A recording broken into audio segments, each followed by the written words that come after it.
Okay, it is 10 a.m. and we're going to get started. So thank you all for logging into our webinar this morning entitled Substance Use Prevention in the Workplace and Its Role in the Community. This is the third webinar in our workplace webinar series. My name is Karen Bellinger and I'm the Program Director for Drug Free America Foundation. We have a few housekeeping items. First, everyone will be muted. We encourage you to write your questions in the chat box. We will answer them at the end. And let's see, the webinar will be recorded and you will get a copy of the webinar recording and the PowerPoint slide deck by completing our survey that I will email to you later today. We will be having another webinar coming up in August timeframe. We don't have a date yet, but we will notify everyone that has registered on this webinar of the future date. So let's get started. A brief bio on our presenter. Carlton Hall is the president and CEO of Carlton Hall Consulting, LLC. A multifaceted full-service consulting firm designed to provide customized solutions and enable measurable change for communities, organizations, families, and individuals. Carlton Hall has been providing intensive substance abuse prevention focused and community problem-solving services to the nation for the last 25 years. His responsibilities, unique set of skills and experience have made him one of the most highly sought-after instructors and guides for community problem solving in every state and territory in the nation, as well as internationally with successful achievements in South Africa, Ghana, Bermuda, Kenya, and others. Carlton spent 12 years with the Community Anti-Drug Coalitions of America, CADCA, serving in several leadership positions, including most recently acting vice president, training operations, and acting director for CADCA's National Coalition Institute.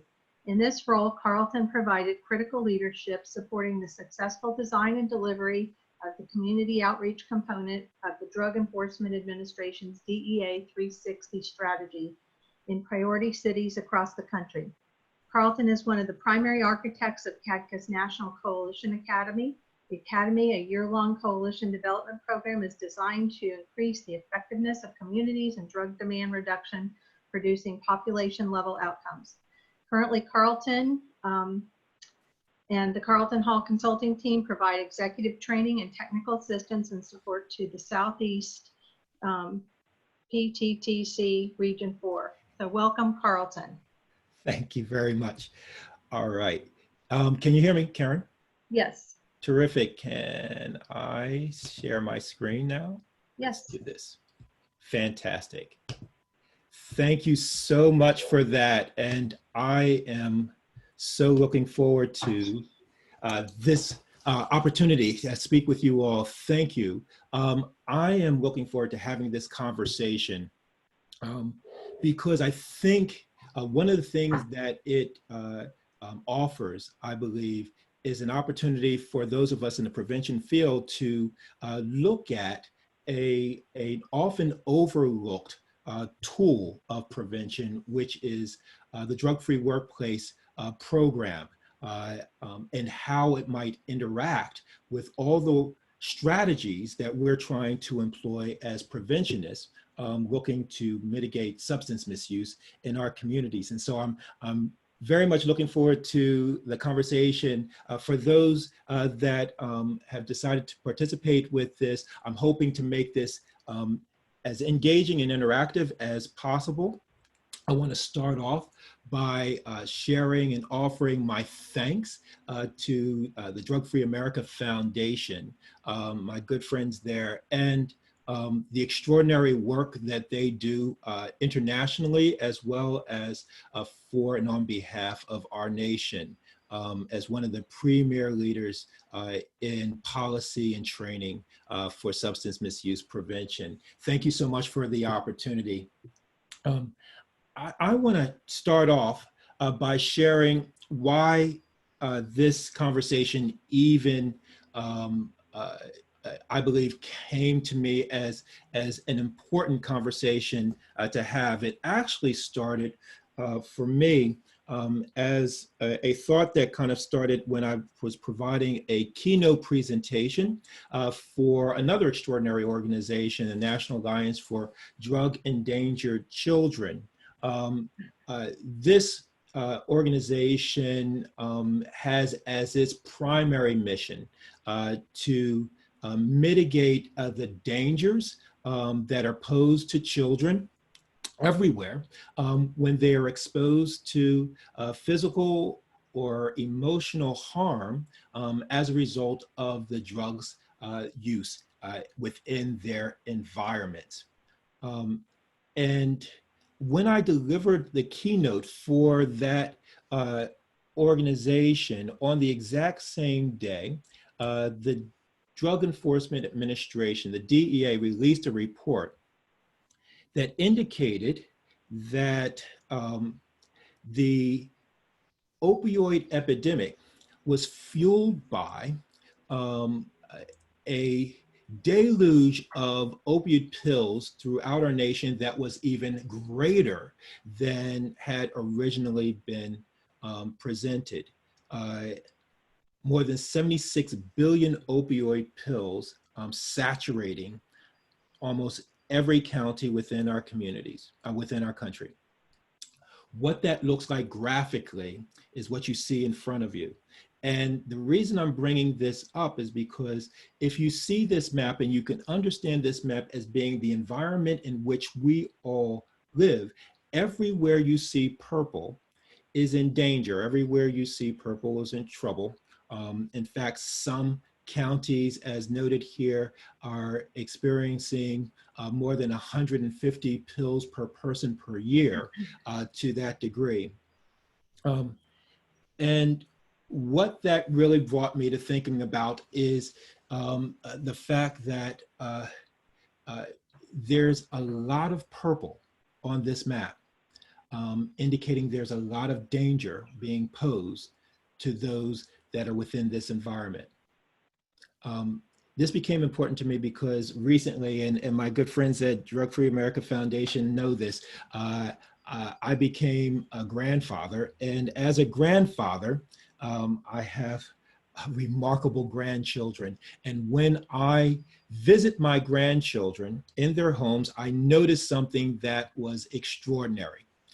When I would go to visit them in their homes, I found that I had great difficulty managing how to even navigate the stairs in my children's home because they have these grates up, and I have multiple degrees, but for the life of me, I can't figure out how to open that up. And even once I get downstairs, if I'm interested in a snack, I found that it was difficult for me to open up the cabinets because they have these things in place, and I couldn't charge my phone because when I went to charge my phone, they were blocked. And not to be crude, but I think there are some areas in our homes that should not be restricted. Now, I'm taking a bit of a humorous look at this, but here's the question that I would pose to you all. And if you wouldn't mind, I'd ask you to put this in the chat box. In this environment, who's the priority? And Karen or Chantel, if you wouldn't mind sharing with me if they are sharing things in the chat box. The kids. The kids are the exactly. And I ask another question. Are the strategies that are being employed here proactive or reactive? Please put that in the chat box. Overwhelmingly proactive. Overwhelmingly proactive. The point that we're making is that prevention is all about ensuring that we are prioritizing the environment so that it is safe for our most vulnerable populations. And there is nothing subtle about that. There should be nothing subtle about that. In fact, here in this demonstration, it is crystal clear who the priority is and what the priority is. And in a very real sense, that's exactly the point of a drug-free workplace program or policy. It is about ensuring that the environment is prioritized to make sure that it's safe for both the employees and the customers who are within the context of that environment. So as we go through this training, what we're going to have a bit of a conversation about is exactly what does that look like when enacted? How do we establish a drug-free workplace? And how does that relate to our own community prevention efforts? How is it that we can take best advantage of making sure that tool serves our purposes of prioritizing prevention on behalf of our communities? So what I want to do is I'd love to start off by having a bit of a conversation about placing some context for this, which is all about starting off with understanding kind of the essence of the problem and the nature of the problem. You know what? The expense of one work-related workplace accident, the expense of one operational error, the expense of one customer service mishap can absolutely devastate a company. Some estimates show that these incident rates are at least 3 times as much when a substance misusing employee is involved. As you can see here, there are some interesting findings that we would want to take note of. When a substance misuser is in the workplace, they are 10 times more likely to have an accident or miss work. They have more mistakes, have a lower quality of work. There are increased complaints and conflicts, 4 times more likely to cause a work-related accident. That is happening within the backdrop of the fact that here in the United States, we consume more than 60% of the world's production of illegal drugs. Nearly 70% of all current users of illegal drugs are employed. We're talking about the context of that environment. Nearly 1 in 4 Americans who are employed between the ages of 18 and 35 have illegally used drugs. 1/3 of our employees know of illegal sales that are taking place within the context of our environment. And 20% of young workers admit to using marijuana on the job. That's kind of the national context that we are looking at. And I would ask you, given that context, what kind of impacts, what kind of consequential impacts do you expect we're seeing in the context of our workplace? If you wouldn't mind, I'd ask you to share some of the general consequential impacts as a result of our exposure to so much drug misuse. We have job loss, decreased productivity. Yes. Employee conflict, poor work environment, poor attitudes, normalization of use. Good, good, good. Possibly workplace accidents, absenteeism, accidents, low quality in products, decreased employee morale.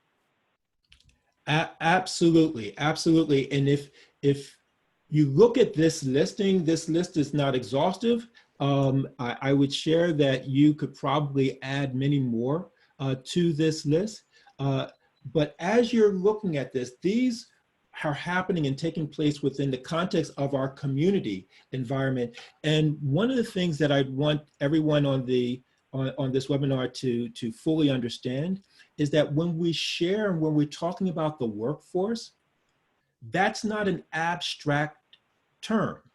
When we're talking about the workforce, we're talking about our neighbors, we're talking about our family members, we're talking about our friends, we're talking about those that we interact with, that we engage with every single day. So this is not an abstract concept with respect to who and whom we interact with and engage with. And so as you're thinking about the prevalence of drug use that's taking place, particularly here in this country, in the US, and I know that there may be others from other countries that are joining us for this webinar. As you think about that context, understand our relationship to those issues and to those challenges. This is not something that is happening exclusively and only impacts the workplace environment. Here, there is a survey that one state took, and this is just the state of Indiana, who decided to ask their business leaders to share what they've observed in their workplace. Again, I'm merely providing some context for the importance of a drug-free workplace strategy to be employed. The big picture that I want you to get from this is that while they asked the entire population of business leaders within their state, there was only 20% who indicated that they either did not observe something or that they did not respond or to the request, that there was nothing to share. Only 20%. 80% said they absolutely did identify a number of issues related to substance misuse that was happening within the context of their workplace environment. There are issues and challenges that are taking place. Why? Because of marijuana use that is taking place inside the workplace. You see here that the National Institute on Drug Abuse indicates that those who have tested positive for marijuana had 55% more industrial accidents, 85% more injuries, 75% greater absenteeism than those who tested negative. This is not an abstract idea or abstract concept that we're speaking to. And as we're thinking about marijuana in the workplace, it's important to understand that we are in the midst of a national dialogue around that affects the workplace environment and any considerations for a drug-free workplace policy to put forth. For example, what is it that we need to consider if we are changing our ideas around medical use with respect to marijuana? Is that legal within the context of the workplace? How do we look at things like intoxication? How can we check for signs of impairment? There are a number of challenges that we have as a society as we are trying to think about what does a good drug-free workplace policy need to consist of as it relates to changing the changing context with respect to marijuana. We have to be attentive to that. Marijuana is one aspect. Non-medical use of prescription drugs in our nation, which has fueled the opioid epidemic, not only in our country, but globally, also stands as a huge challenge for us. With 23% of the United States workforce using prescription drugs or reportedly using prescription drugs non-medically, we're seeing a huge cost to our employers. That huge cost amounts to more than $53 billion, 42 billion of which is attributed to lost productivity, as you see here.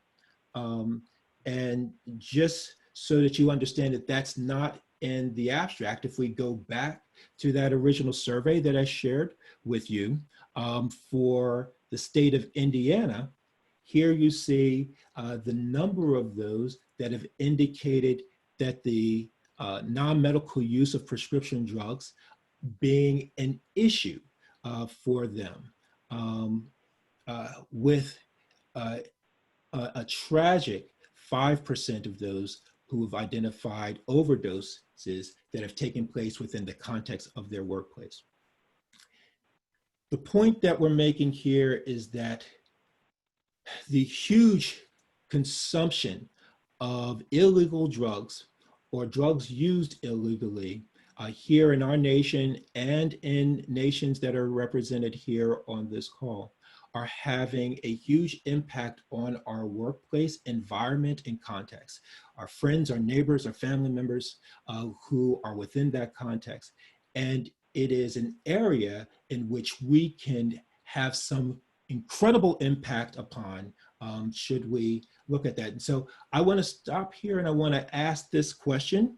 I want to ask you, what specific drugs are being misused in the workplace in your communities? And just take a moment to identify one or two, if you wouldn't mind, so we can hear from you all and see what it is that you all are seeing in your workplace and context. Marijuana, heroin, painkillers, opioids, cocaine, fentanyl, heroin. Incredible. Prescription opioids, cocaine, painkillers, alcohol, marijuana, and vaping. Incredible. Medical marijuana, painkillers, vaping. Thank you, Chantal. Incredible. And again, I would go back to that original image that I showed, the graphic of the US. And if we can understand that as our environment, I would suggest that we are not communicating clearly what our priorities are within the context of our environment, particularly when we're continuing to see the misuse of those drugs that are taking place, even within the context of a workplace environment. So how do we address that? What is it that we need to consider? A drug-free workplace program is a strategy that allows us to address this issue. What is a drug-free workplace program? What does it consist of? How do we define it? It is an employment setting where all employees adhere to a program of policies and activities designed to provide a safe workplace to discourage alcohol and drug misuse and encourage treatment and recovery and support the return to work of all those employees that have substance use problems. I love this definition because it shows and demonstrates to us that a drug-free workplace program consists of many complex ideas. It talks about what we need to do within the employment setting. It talks about a set of programs and activities that are designed. It talks about the mission of discouraging alcohol misuse and drug misuse. It talks about the encouragement of treatment and recovery and providing an operative manner in which folks might be able to return who have even expressed that they've had some issues or challenges with substance misuse in their own lives. Those are separate elements that are all contended with in the implementation of a drug-free workplace program. There are multiple goals of a drug-free workplace program. The goal of the drug-free workplace program is to ensure that workers or employees are fit for duty, that they are protected, to ensure that the environment is safe so that employees can work proficiently, to reduce absenteeism and make sure that we're able to promote productivity and profitability, and to cooperate with rehabilitation for those employees that are seeking help. In the context of those goals, there are two perspectives that need to be thought about. One perspective is the perspective of the employer, right? And so the employer seeks to create that safe work environment, but they're focused on making sure that employers are not using alcohol or drugs during their work time, right? Making sure that there's no selling or distribution of drugs during the work time, and they're looking at how all of this is affecting the work of those who are indulging in these activities outside of the workplace, right? And so how is that impacting upon the work that is taking place within the context of their work environment? So those are the things that an employer is trying to address in implementing a drug-free workplace program. But at the same time, there are employee considerations as well. Employees are looking to come to work and not be impacted by drug misuse that's maybe taking place around them. They're also looking for an opportunity that if indeed they have some issues with substance misuse disorder, that there is an avenue, there is a way, there is support for seeking treatment and recovery. And they're looking at how they might not be affected by the drug use that is taking place with others, and how to go about suggesting and reporting that with confidentiality in mind, and being safe and feeling safe to be able to report that kind of use. A drug-free workplace program is legislation that balances those two perspectives: the perspective of the employer, but the perspective of the rights of the employee. And as we dig deeper and we look at what a drug-free workplace, what the Drug-Free Workplace Act of 1988 offers, this act really serves as the model for all the drug-free workplace programs and activities that are being employed not merely here in the United States, but in countries around the world, are utilizing these 5 components, right? A Drug-Free Workplace Act is an applied concept that is built on these 5 components.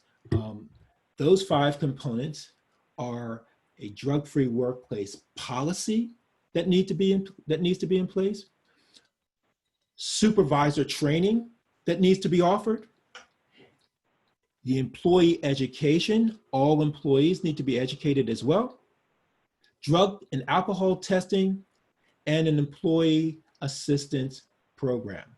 These components are designed to create a safe workplace environment for all employees and all customers, to suppress alcohol and drug use while at the same time supporting treatment and recovery of substance misusing employees, thereby greatly minimizing the harmful effects that substance misuse is having on that workplace environment. While these are the 5 core components of a drug-free workplace program, and we're going to get into each one of these so that you can have a sense of what's involved, a number of other components have recently emerged to really and greatly enhance the drug-free workplace programs in its implementation here nationally and around the world. And we're going to speak to some of these as well. So if we take this and look at this, how do we get started with this?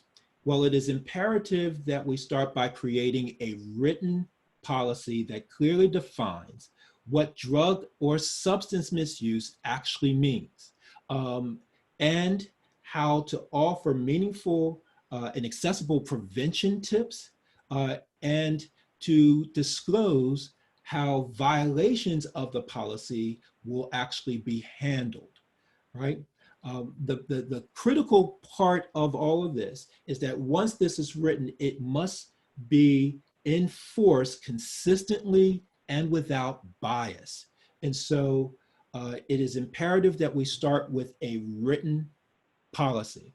Once that policy is written, then you have to make sure that your supervisors and your managers are trained on what this policy is and includes. The training is typically about 2 hours, and what we strongly recommend is that there is a substance misuse professional that provides that training.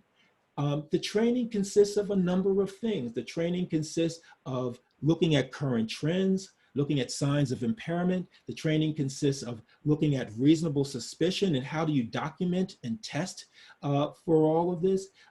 It really is about building the skills necessary to identify a problematic employee within the context of that workplace. And so one of the things that we recommend, that I see that many companies employ, is the acronym SIGN, which they offer to supervisors and managers. And SIGN stands for see impairment, gather facts, never accuse. See impairment, gather facts, and never accuse. It is imperative that when approaching a suspected impaired employee, that supervisors must remain professional and ethical. Recognize that their role is the role of a fact gatherer and not a therapist or someone that's adjudicating the situation, but must look at everything objectively and without bias and never ever accuse. There is a big difference. You might be able to hear if someone said, "Hey, John, it's clear that you're drunk and you ought to maybe just go home," versus, "John, it seems that your eyes are bloodshot. I've been observing you for about 20 minutes and your speech is a bit slurred and you're not walking straight. In fact, you may be 15 minutes late coming in today, and I have a reasonable suspicion of impairment. I'd like you to come with me." There's a difference between how those two approaches happen, regardless of how well the supervisor may think they know John, regardless of what they may assume is what the situation actually is. So once supervisors are trained, it is imperative that all employees receive an education on many of the same things, current drug trends, prevention tips, and the like. But a lot of this really is about ensuring that the employees understand their rights, understand their rights to confidentiality and privacy, understand that there is a safe context and environment for which they may be able to come forward and share their own issues or challenges that they're having with substance misuse, and their desire to seek help with respect to that, or their ability to report the observation of misuse that may be taking place within the workplace context. That brings us to drug testing, drug and alcohol testing. It's a critical component of any drug-free workplace program that needs to happen. It has to be ensured to be fair, legal, ethical, and applied consistently throughout. It needs to denote what drugs are being tested for, so folks can understand that, what methods of collection are being utilized, whether it's blood or urine or hair, for example. It can happen in any number of ways, whether that's pre-hire or post-incident, when a reasonable suspicion is suggested. It can happen randomly or upon return to work. It is suggested that any combination of these will be highly effective for the workplace. And then lastly, that brings us to the last component, which is an employee assistance program. And the employee assistance program is a great resource within a company to provide. One of the best aspects of this program for the employee is the fact that it provides a referral process. And that referral process, in many cases, the EAP program is the place that handles substance misusing employees from start to finish and really allows for them to pay attention to the employees' rights as they go through this process, keeping HR updated only as needed, and provides an opportunity for that employee to return with a clean bill of health with their confidentiality all being addressed. And so an employee assistance program is a very crucial component of a drug-free workplace program. The other components that we suggested and showed that have some real effect and impact, one is policies that you can put in place that would help support the rehabilitation and recovery of employers and employees, and making sure that you're able to address that. Things like leave policies and return to work policies help with respect to that.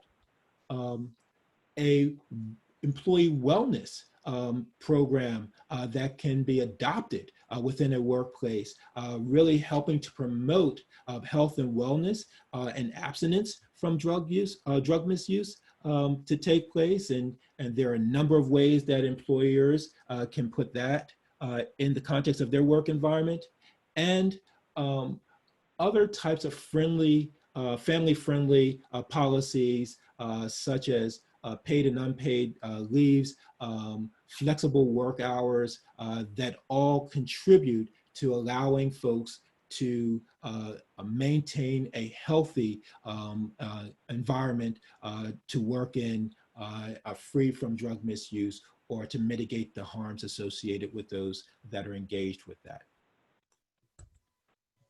The point being is that a drug-free workplace program, as it's being implemented, needs to be tailored to whatever the kind of business, the size of the business, the context in which that business is happening. It is different and applied differently. Depending upon those settings, you are able to determine the best setting that works for you and your context and in your community. And so how do we get started with this? Our recommendation is that you start off with understanding that dealing with the issues of drugs in the workplace context and workplace environment is a very touchy and sensitive issue in many cases. And so you shouldn't rush into that. You should start by establishing what we refer to as a workplace health and safety committee, bringing together a group of those that are going to be impacted by the program to be a participant in the design of that program. Clarifying what the components of the program ought to be, looking at establishing a timeline, and determining what decision-making processes ought to be in the context of when things and challenges and problems demonstrate themselves, identifying what the process and what the outcome measures ought to be. So here are the 5 steps to getting started with a drug-free workplace program implementation that community prevention leaders can help to promote in the context of your community.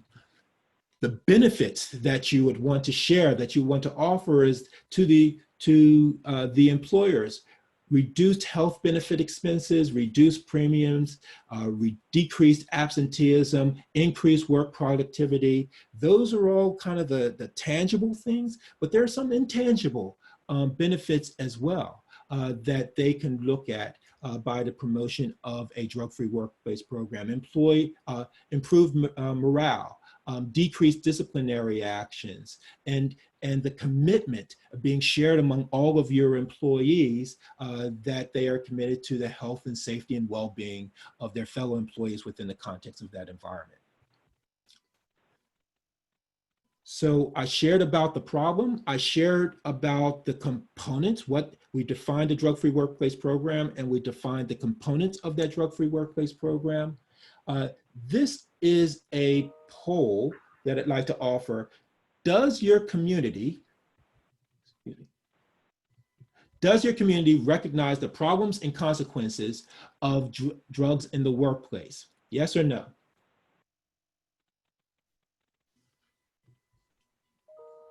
And Chantel, when you see that we have the respondents?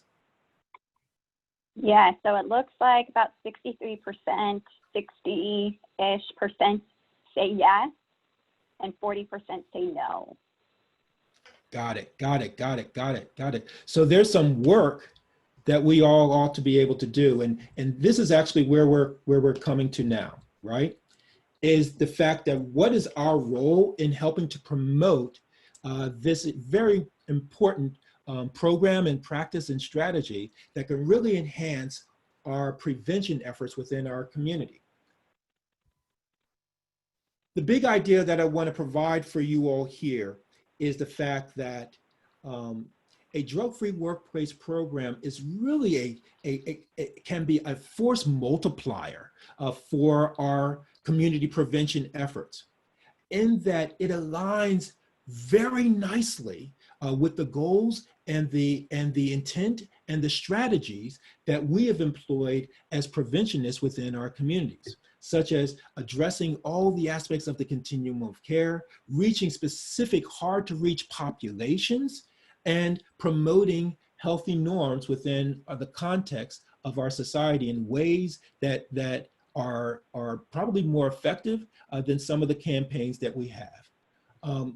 The continuum of care, many of you recognize this from the Institute of Medicine and their promotion of the fact that if we are going to impact drug misuse within our society, we need all of these elements at play, everything from promotion to looking at the various elements of prevention through treatment and recovery. The point that I want to make here is that a drug-free workplace program actually supports and enhances all of these aspects, right? From promotion through every type of prevention strategy and modality that we would implement, supporting treatment and recovery, as we said multiple times. And so a drug-free workplace program fits and aligns itself very, very nicely with the work that many of us are currently doing within our society. We just have to draw those connections and make those linkages within our own prevention work and prevention efforts.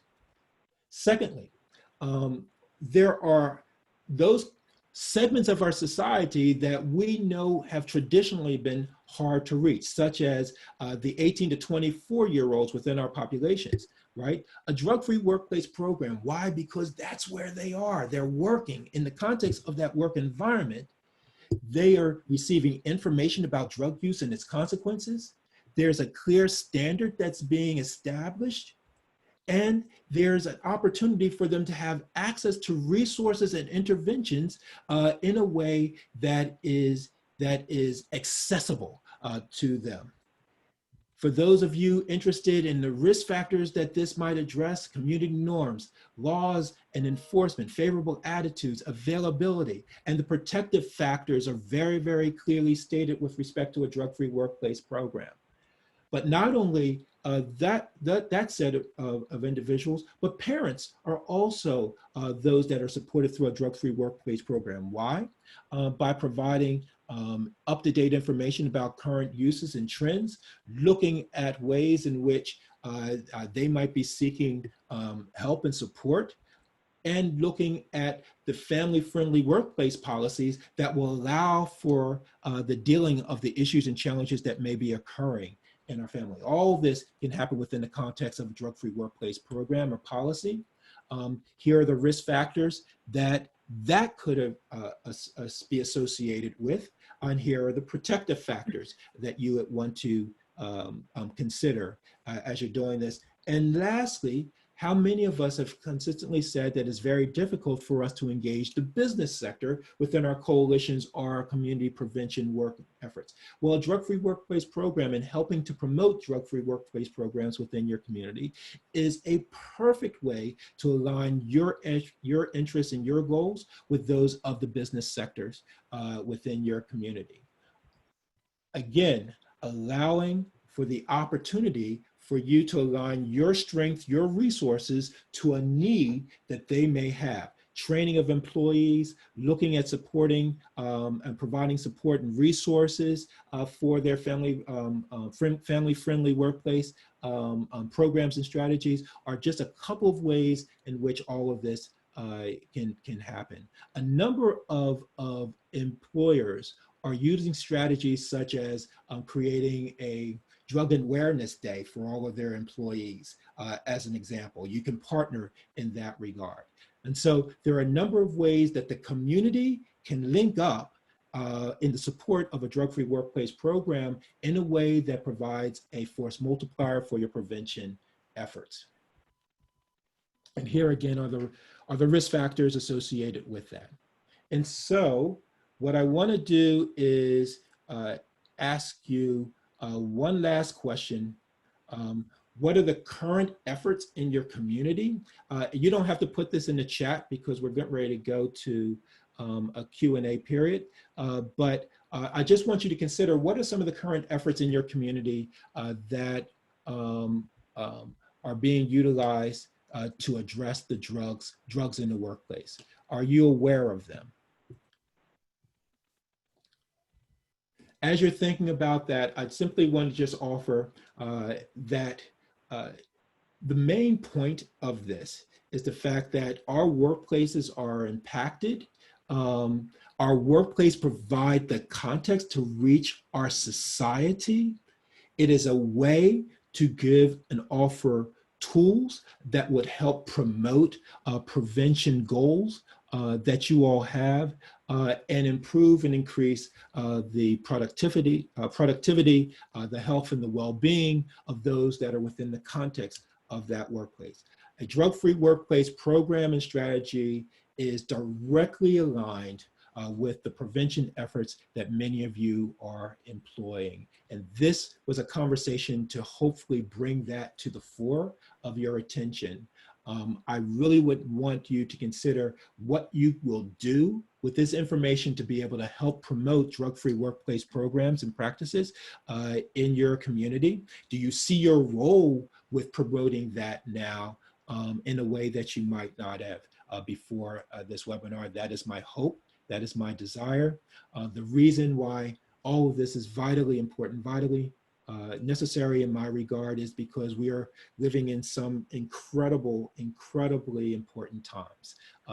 And as Dr. King has indicated, and I think is extraordinarily appropriate for today, we are confronted with a fierce urgency of now, with the dueling challenges of an opioid epidemic, along with an extraordinary marijuana legalization movement that is sweeping across many of our communities, looking at the pandemic and the issues and the crises that are associated with the pandemic, that's hindering and complicating and impacting all of our work. There is a fierce, urgent now that is associated with our work.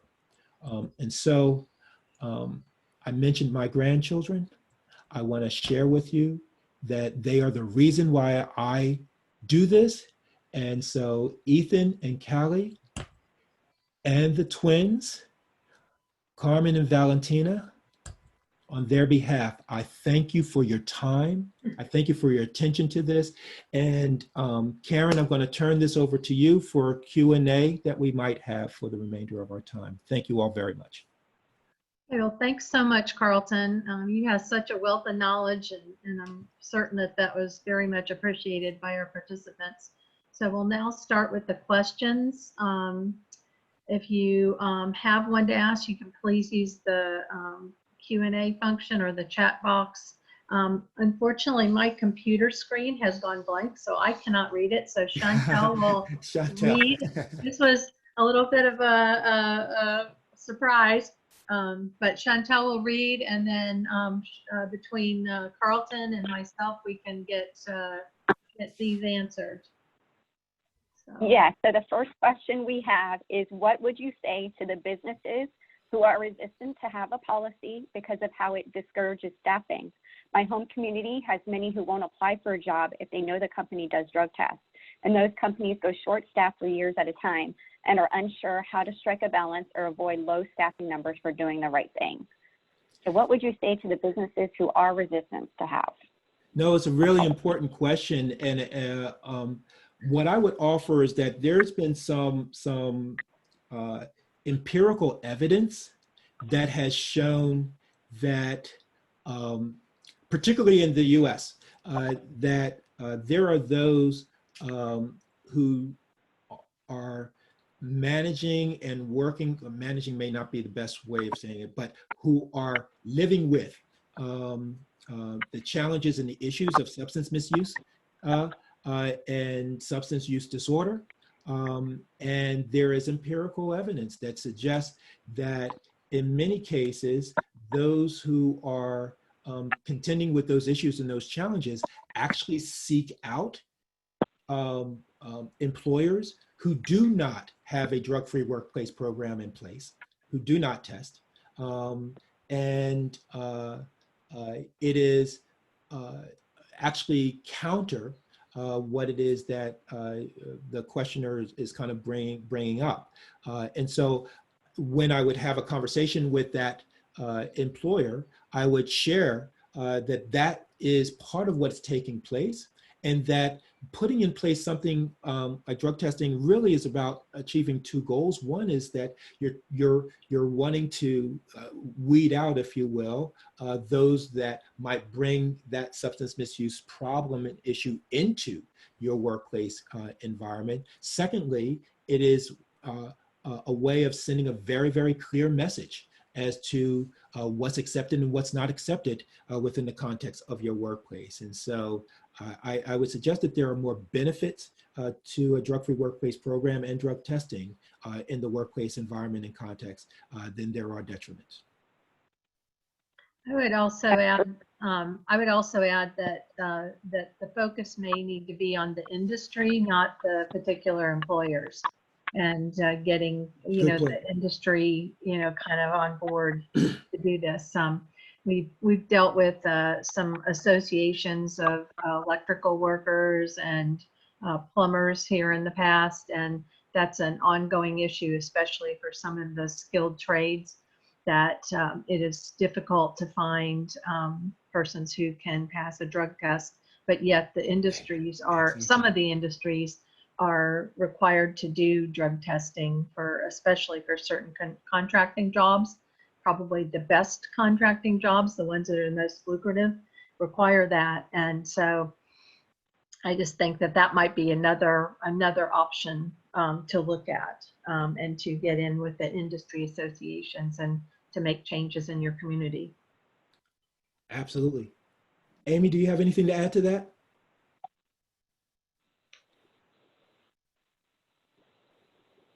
I think she's on mute. Chantal, how about the next question? To add. The second question is, does every employer have a drug-free assistance program? Say that again, Chantal, I missed it. Does every employer have a drug-free assistance program? No. Is that employee assistance program, I guess? That sounds like that.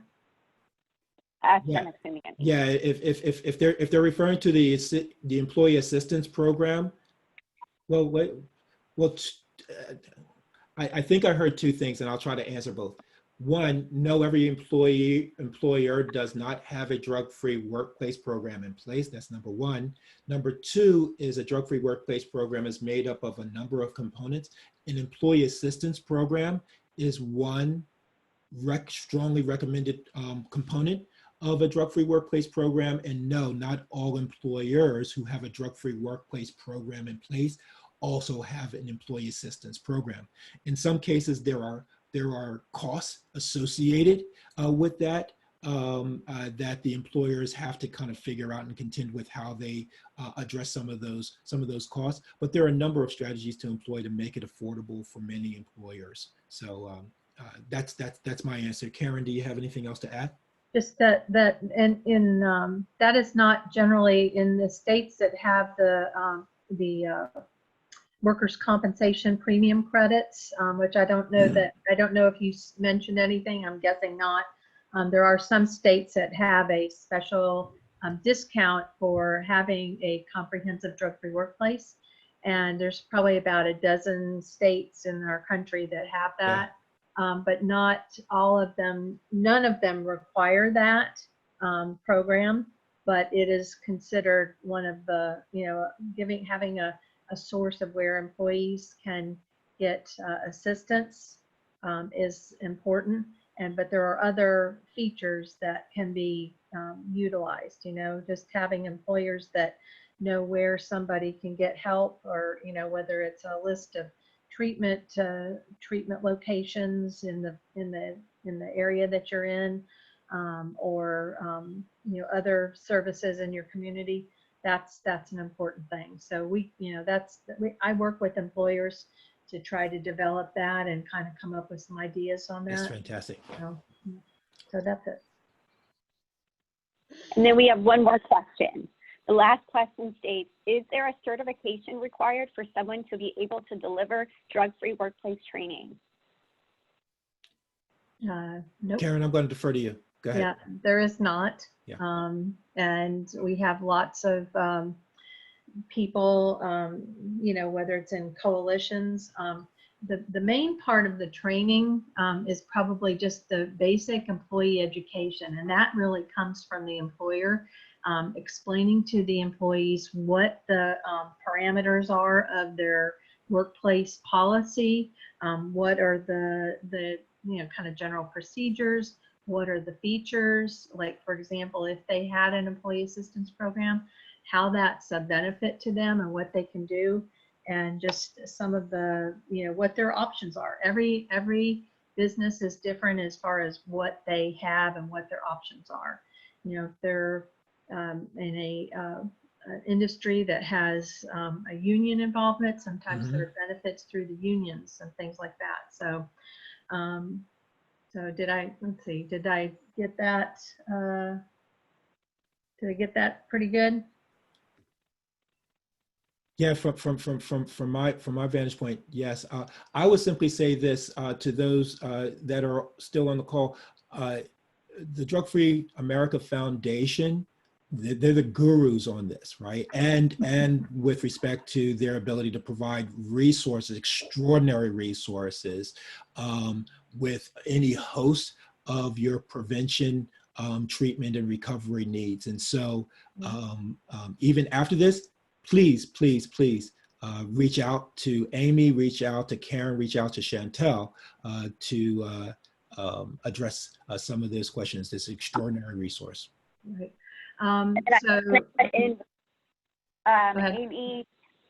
Amy wanted to give feedback on the training, and let me see where that is. So that's, so I was just about to say that. So we offer comprehensive drug-free workplace programs to businesses. There is a small cost that's involved in that, and it includes drug-free workplace policies, programs, our online training. It includes referrals to a very reasonably priced drug testing, which would be using LabCorp or Quest locations primarily. It has a lot of features, but on our website, which is, this is for the National Drug-Free Workplace Alliance, that is ndwa.org, and you can click on it, and there is a feature on for our membership programs, and a feature for our online training. So company can sign up to get their employees trained, and it's at a very good price point. So, but that basically gives over everything that they do. But the main thing back on the training is the basic education is coming from the employer. So as far as the program, and then what we provide is more detailed information on the drug-free workplace, what's involved in a drug-free workplace, why, just the effects of drugs and how they affect the workplace and the employees and so on. So that's, I think, kind of covers that. So I see that we are at 11 o'clock right now. So I want to thank everybody once again for joining this very enlightening webinar. And we will be having another webinar. We have 3 more in our series that'll go through the end of the year. And so you all will receive an invitation to those as soon as we have those prepared and up. So this afternoon you will receive an email that will have a survey, and we would appreciate it if you would complete that survey and return it, and you will then get access to the recording and the slide deck. So thank you so much, and this will conclude our webinar. Thank you so much for attending.